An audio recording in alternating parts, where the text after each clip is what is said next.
this past Saturday, Anthony Joshua won by seventh round knockout.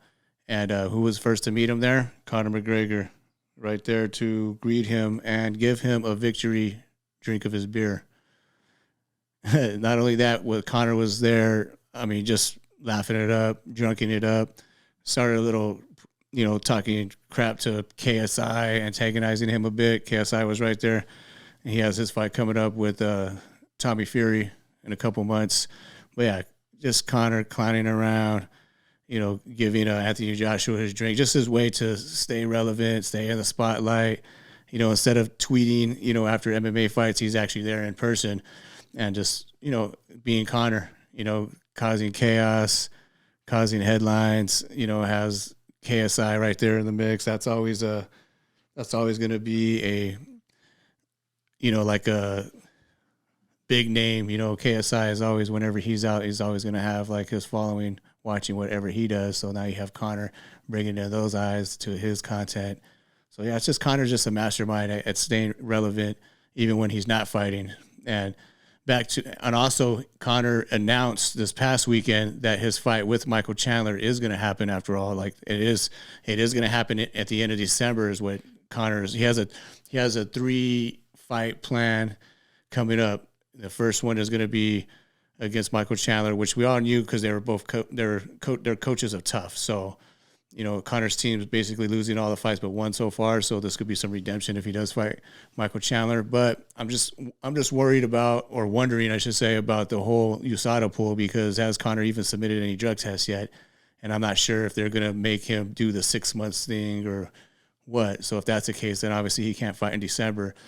But that's just part one of his plan. Part two is he wants that BMF belt, that title fight with Justin Gaethje, which of course Justin Gaethje, if it's Conor McGregor calling you out and putting your name in there, you got to pay attention to it. But at the same time, because Justin Gaethje might be in line for the winner of Islam and Charles Oliveira, that's a fight that makes sense. And I think a lot of people want to see, especially if Islam wins, I think they want to see that match with Justin Gaethje. But I mean, that's also Conor, so that's a big money fight. And so I mean, what do you want? What is Gaethje? I think Gaethje does want the belt more than anything. And he said he doesn't want to fight a cheater, insinuating that Conor is, jacked and on PEDs, which we all knew he, after his leg injury, his leg break, of course he's going to have to take some stuff to get stronger, again. So, I mean, I don't know. And then the third fight, so that's 2. So if he gets past Chandler, then he could go to Gaethje for the BMF belt and basically win or lose. Really, Conor doesn't matter if he wins or loses. He's his own fucking belt, as he would say. So it doesn't really matter. But the third fight is a trilogy with Nate Diaz. So it's like he's seen Nate Diaz headlining. The headlines read that Nate Diaz made $20 million to fight Jake Paul. So if that's the case, Conor sees those figures. He figures like he already fought Nate. He could fight him in boxing, MMA, whatever they want to do, and that's going to make money either way. But now it's like Conor was the main A side, and he still is. But at the same time, Nate's right there too. Nate's a superstar, and he's staying relevant by actually fighting. Conor hasn't fought in a while. It's been over 2 years now since his leg break against Poirier. So we'll see what happens. Like, do you guys think this fight's even going to happen with Michael Chandler? I mean, it's still going to be a little iffy. I'm not sure until I see it in writing and still they're, doing the whole USADA thing or whatever. I don't know if he's going to get some favoritism, maybe not even have to test. I mean, he was the most tested athlete at one point, but he's been out of the mix for like over 2 years now. So we got to see how that goes. But I don't know what you guys think. Does fight even happen? Who takes it?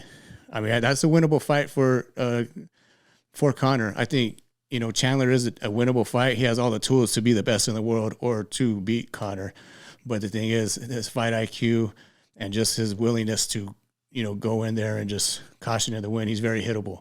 Conor does have laser precision and power, so he hasn't knocked out a whole lot of people at 55 at lightweight, but at the same time, Chandler, I mean, not to talk crap, he's a freaking beast, but, he does get hit a lot. He does get rocked. His chin might not be there for a Conor straight left, but I think it's definitely a winnable fight for both guys. It's kind of like which Chandler shows up. And Conor, I mean, I think he kind of does what he does. He's going to be good at his precision punching and his power.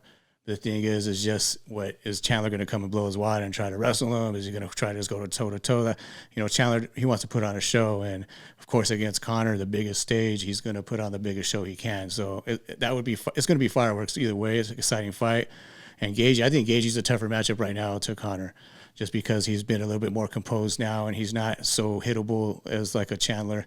So, I mean, I think, and he has a lot of power. So, and he's throwing it now. He's got kicks. He's got head kick knockouts now, So, and Nate Diaz, that fight's always there. As long as they're still breathing and still fighting, they could always make that fight. So, I mean, it's definitely a foreseeable plan for Conor and a path to make a lot of money, and maybe even, if Gaethje becomes champ, even after that, if it takes that long and Gaethje has a BMF belt and he has a fight with Islam or becomes a champ, then that's where Conor could get, right back in the mix. Either way, Conor with one win, he's right back in the title picture just because his name.